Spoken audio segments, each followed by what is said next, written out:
Hola. ¿Cómo están? You guys ready for an all-Spanish panel? You guys good down there? Mic's working? All right. Yeah, we're good. All right. Oh my God, look at everybody. Can we get everybody over here? Come on. Come on. All right. Well, I'm Josh Galvez, the Executive Director of Social and Brands at Relevant Plus, and I'm so excited to be moderating this panel alongside some of the most talented minds in both media and culture that we at R Plus have the honor of working with. And for those of you who don't know what R Plus is, we are the U.S. Hispanic media company connecting brands to the next generation through iconic storytelling, cultural relevance, and innovation. And thank you all so much for joining us on this panel. Over there too? Yeah, sick pants, I love it, by the way. I'll talk to you later. Yes, you. I love your pants. Thanks for jumping on this panel. Why jumping on the Bad Bunny bandwagon isn't a strategy. Brands need more than Perreo and reggaeton to win over Gen Z and millennials. And of course, for us in this audience, music and lifestyle is polycultural. We're a mashup of genres, languages, and identities. Duh, right? So again, we're not saying not to jump on the Bad Bunny bandwagon. We're saying there's a lot more to this. You guys are missing the subcultures, lifestyle cues, and cultural intersections that define who we are. And before we get into all things culture and Gen Z, I would love for my panel to introduce themselves. Let's kick it off with the man, the myth, the legend, Adrian Hernandez.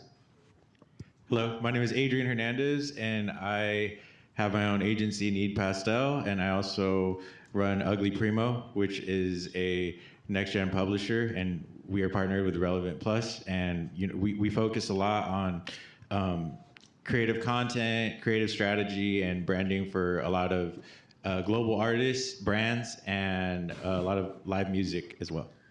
And fun fact, he actually created the art for Un Verano Sin Ti. So if you guys see the hearts, he probably has a tattooed on him still. He's hiding it. It's hiding right now. It's hiding right now.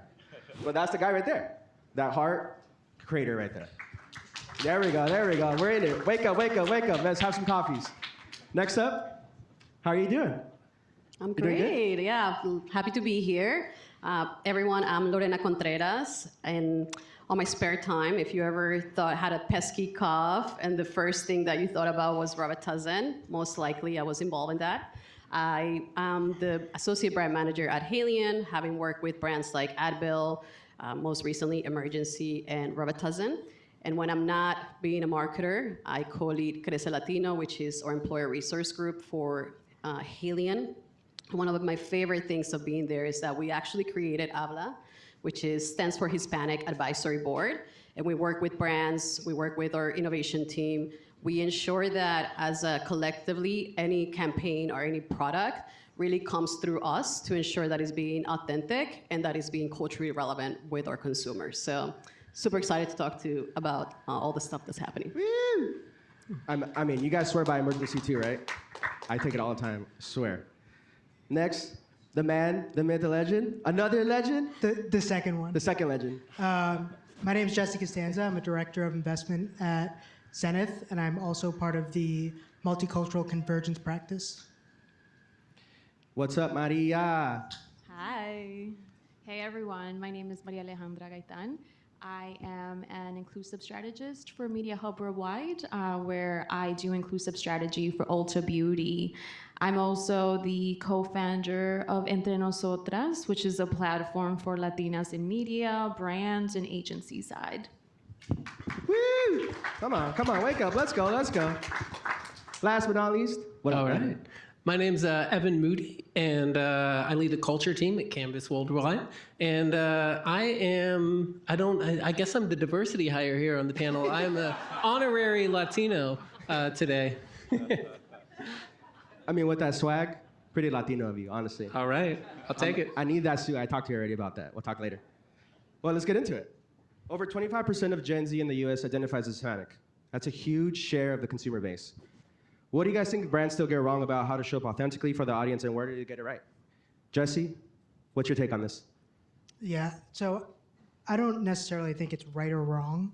I think the impact of partners leaning into multicultural endemic spaces is something that they're not necessarily investing in as much as they should be.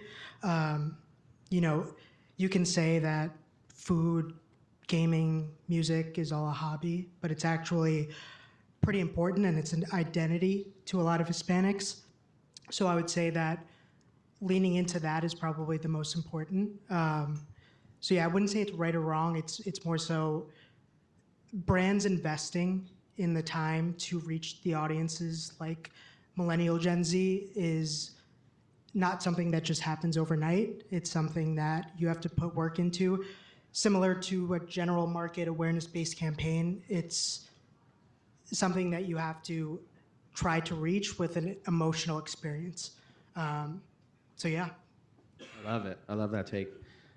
Again, we're not saying not to jump on the Bad Bunny bandwagon. We're saying we are more than Bad Bunny, right?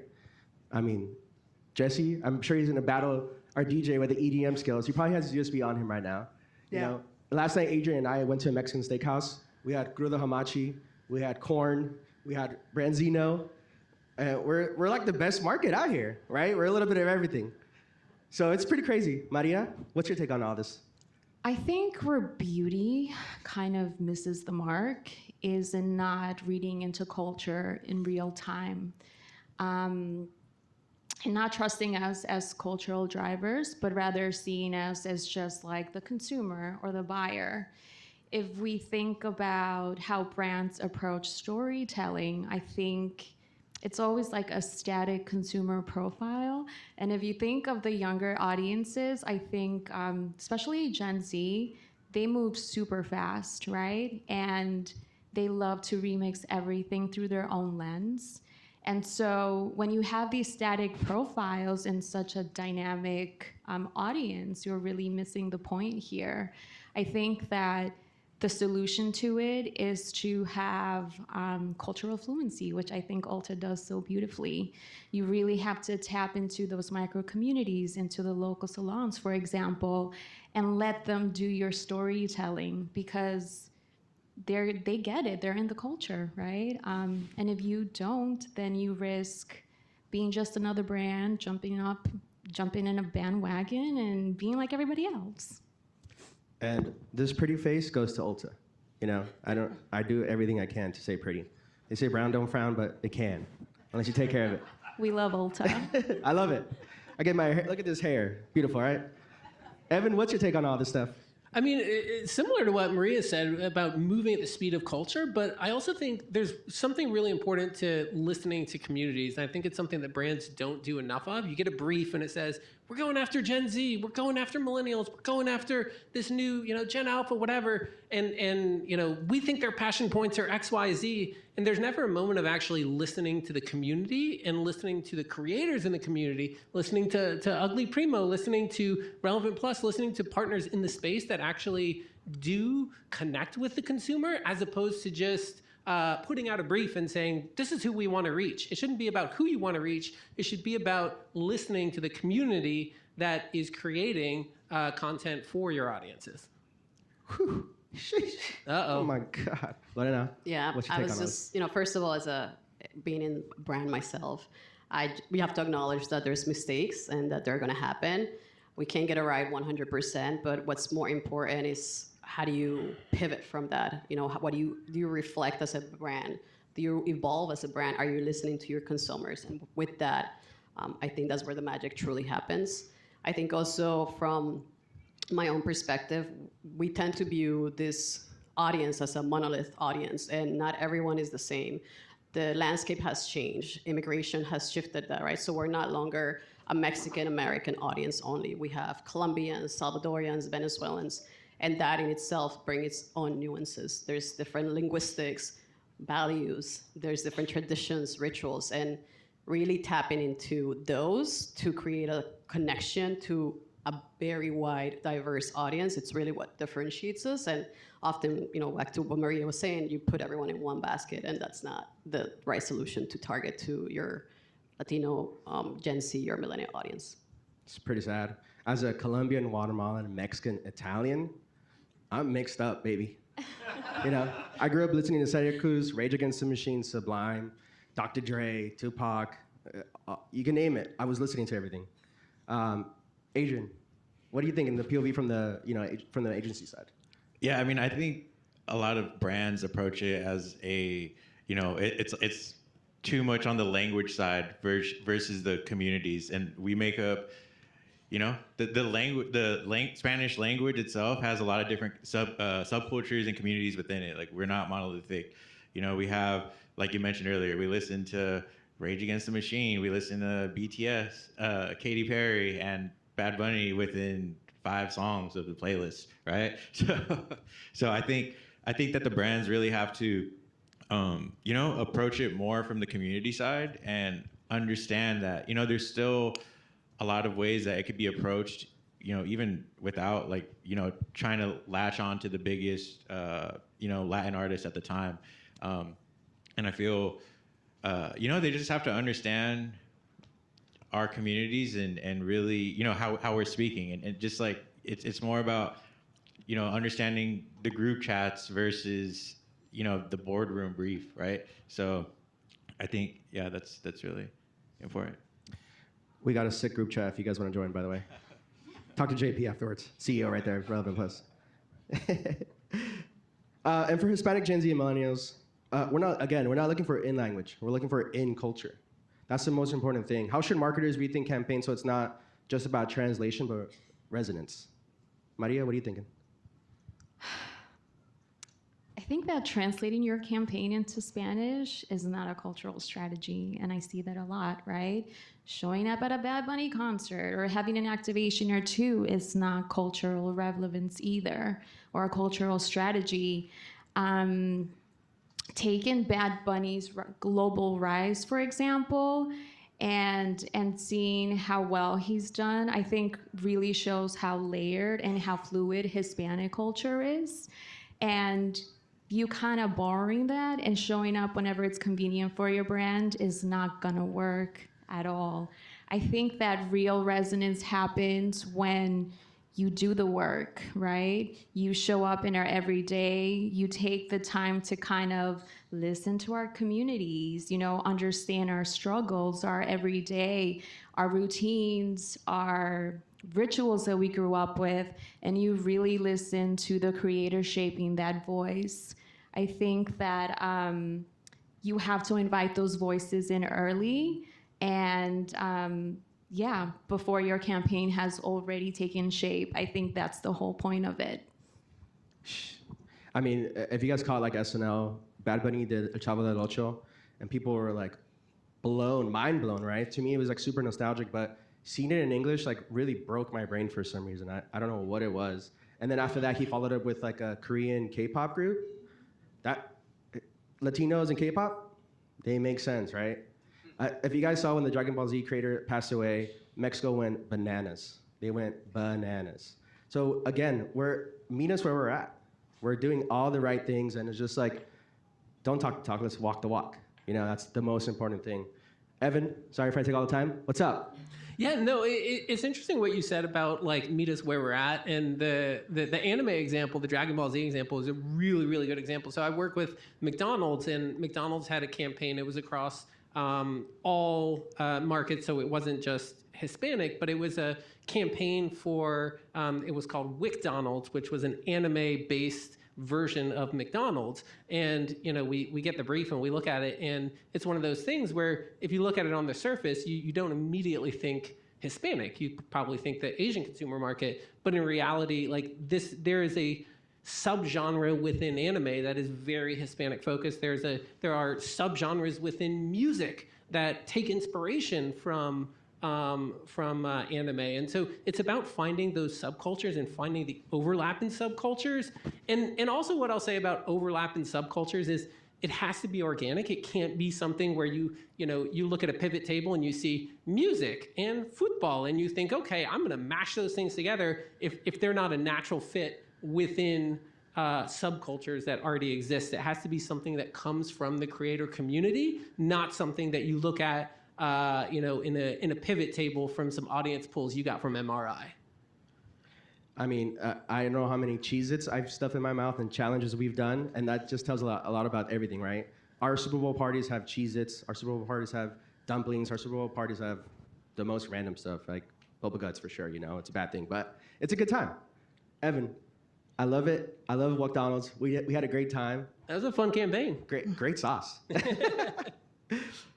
Adrian, what are you thinking?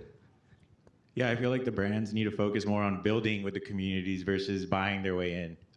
Just because, like there's so many, different creators, artists, and just a lot of people that have influence and tastemakers, in these subcultures that the brands should be focused on building with, and not just, like I said, like latching on because it's trending. And I think that says a lot more to the communities in the long run, and it's how you build very strong and lasting impression on this audience. What do they say? If we build it, they will come, right? Let's build it. Let's do it right. Jesse, what's your take on all this stuff? Yeah, I think everybody pretty much touched on it, but building cultural insight from the start is paramount to be able to have success within the audience. I think oftentimes a lot of advertisers might think of in language as a strategy, but it's not. It's a tactic within a strategy. So I think that's very important to resonate with the millennial audience and resonate specifically with the Latino millennial audience. I actually saw this crazy billboard from Uber Eats or DoorDash, I don't know, but it said "Hay comida en la casa." That hit. I see all the people smiling. We all get that one instantly, right? That's so easy, so simple. You don't have to put anything else but that. We got it. Easy peasy. Lorena, what's your take? Yeah, no, I think we often get caught in the language, and like Jesse said, it's a tactic, right? It's not a strategy, and ensuring that our comms are all in Spanish is not really going to drive the needle. Yes, you're going to drive awareness and reach, but when it comes to purchase intent, that's not where we're seeing it. Where we're seeing it, like things like TikTok, right, where you have content that could be all in English, yet you have those cultural nuances happening, the grandma, the references, the nicknames that they call you as a Latina or Latino. All these little moments in a 15-second, 30-second spot are driving somebody that it might be an only English creative to think, oh, that's about me. That's my culture. That's what happened with my family. And I think that's why TikTok has been done so beautifully, where there's that Spanglish or the English only, yet it comes across very insightful because creators know about that. And I think brands need to tap a little bit more into that. I love that. Yeah, I mean, we can smell that a mile away. I think everybody knows that already, but we know when it's like super try hard. And don't be a try hard. Number one rule we should take away from this: don't be a try hard, right? And Adrian, talking about what we said earlier, we often see brands like chasing the moment with celebrities or large influencer endorsements or one-off activations. What's the risk of that shortcut?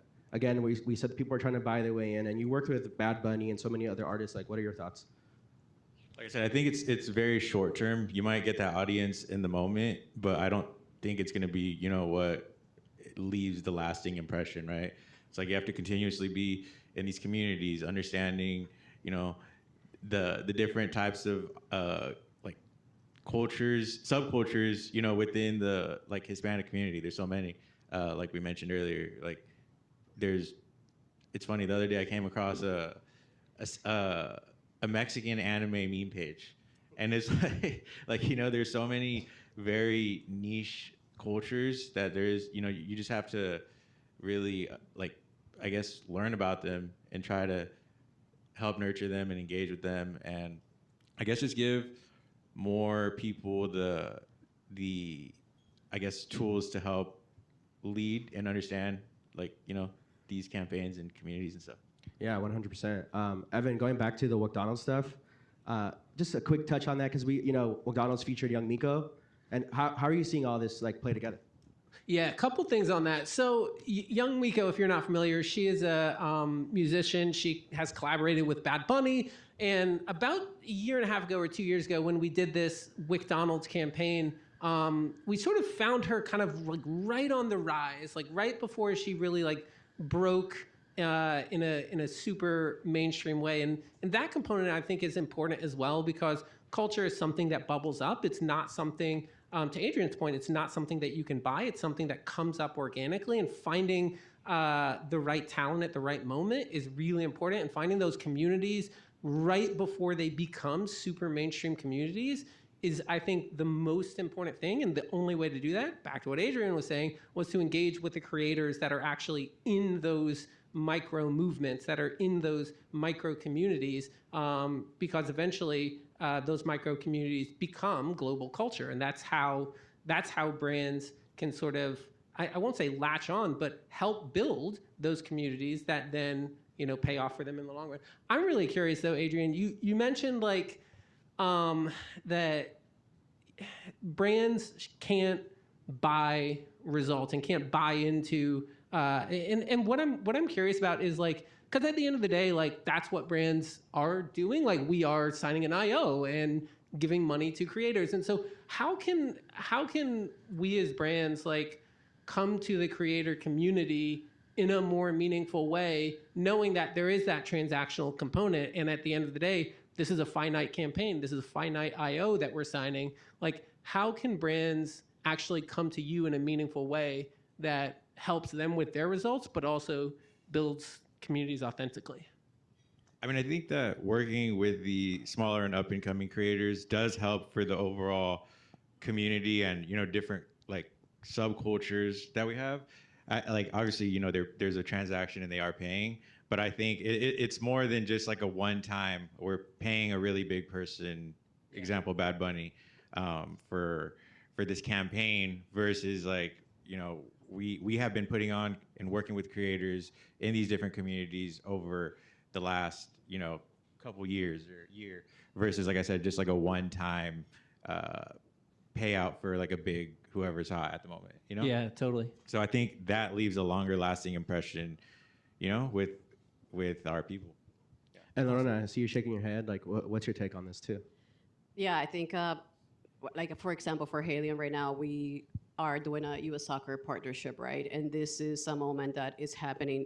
We're activating not only during the World Cup, we're activating pre-World Cup through like the Golden Cup, during all the friendlies that are happening, and we will continue through that afterwards, right? So it's not just this one moment with one artist or this one event, Super Bowl or Hispanic Heritage Month or the World Cup. It's the work has to be done pre, during, and post, and that's really where we drive that trust and that loyalty from the Latino consumers. It's not a one-time thing, and I think Haleon is doing a great thing in terms of this U.S. soccer sponsorship that ideally will also lead us into the Olympics and then Women's World Cup, et cetera. So it's a continuation where it's not just the one thing.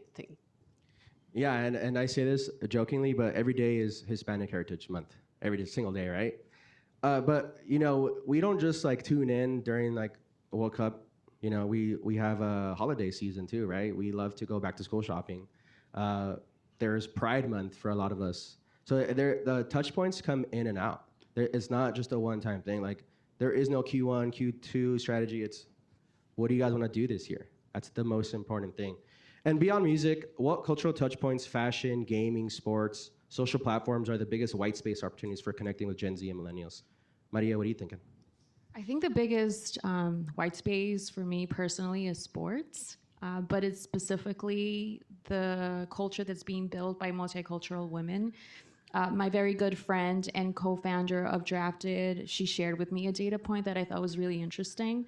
Something like 80% of Latinas buy sports merch, right? They love to buy jerseys for their family, for themselves, for whomever. And I think that we tend to forget the fan-driven ecosystems.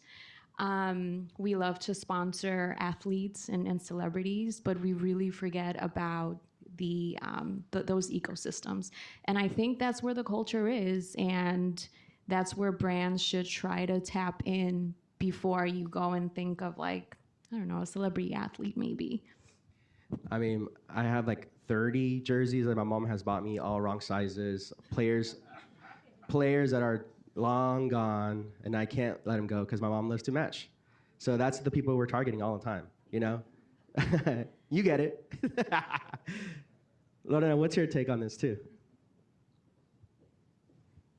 Oh, sorry, I jumped over a little bit. Jesse, what are you thinking? Yeah, I don't necessarily think that the white space is finding sports versus gaming versus music. I think the white space, again, is understanding the audience and where to find them and how to connect with them in order to resonate. As she said earlier, it's not just the one tentpole moment. So Bad Bunny at the Super Bowl, it's the before, it's the November up to February, and then February after that helps keep you resonated with said audience. Love that. Yeah, again, all year long, baby. We're buying everything, whatever you want. We got it. And let's just we're gonna give like one final one. If you're giving one piece of advice to all the brand marketers in this room, what should they stop doing tomorrow, and what's one thing they should start doing? And Evan, want to kick it off? And we'll just go down the line. Yeah, stop thinking of the Latino community as monolithic and start listening. Polycultural. Remember, Adrian, what's up? Yeah, I really think, like what he said, it's really just understanding all these different communities, understanding the memes too. Like, memes are such a big, I think, aspect of everyone's life now. Like, how many memes do you send a day? And like honestly, it's fun fact. I actually met Bad Bunny off a meme that I made for him in 2018.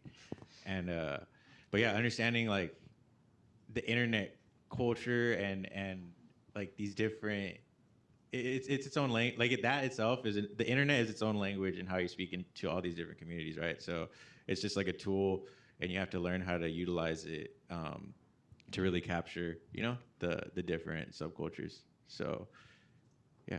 Memes are fun. Who doesn't love a meme, right? Everybody loves a meme. You guys use probably YouTube Shorts, TikTok, whatever you guys are sending. My mom sends me like 30 of them a day. It's how good of a mom she is one of them, but everything else, how better of a son I should be all the time, constantly. And what are you thinking, Maria? To all the brands, all the agencies here, stop trying to feel comfortable, right? I think real equity happens when it feels uncomfortable. If it feels like a big stretch, it probably means that you're past performative and you're creating something really meaningful. And if I want to leave you guys with anything is, if you want to create change, if you want to change your outside, your inside has to look like that change that you're after. It's not easy to work out, right? That's the whole point. We're growing, we're building muscle. Like, we got to be a little scared. That's the whole point of all this. Jesse, what's up? Yeah, I think you can be a Bad Bunny fan and an F1 fan or a soccer fan and have interest in video games. I think the most important piece is understanding that they're not just one-dimensional, and that's probably my biggest takeaway. Again, We're the best consumer base. Whatever you guys want. My mom will buy 30 of those. And I'll get every single one of them. And I can't return any of it either. What do you think, Lorena? Yeah, so for me, in brand management, we leverage a lot of data, and I'm not saying stop leveraging data, but merge that with cultural intelligence. I think panel data is great to understand the how, the where, zip codes, reach, et cetera. How many people, what's the income of X person, what's the language preferences, but we don't really dig into the why, right? Why are they buying that? Why are they buying our products? Yes, we over-index with certain brands in the Hispanic population, but we don't understand the why, and that's really where the magic happens. It's understanding the reasoning why they're purchasing that, and then that's really where your discovery and drive purchase intent. It's so easy to go on Instagram, as you do every single day, and follow a page. So easy. Go follow UglyPrimo. You're gonna learn some crazy memes, and it's gonna be a good time. Or, sales cap on. Talk to Relevant Plus. We're Relevant Plus. Talk to us. We know everything, right? You'll probably hear him on a call being crazy on an RFP brand, so it's a good thing. But yeah, it was a great panel. I want to close it out by saying thank you so much to our incredible panelists. Let's give it up. Let's start clapping so you guys don't hear any of this.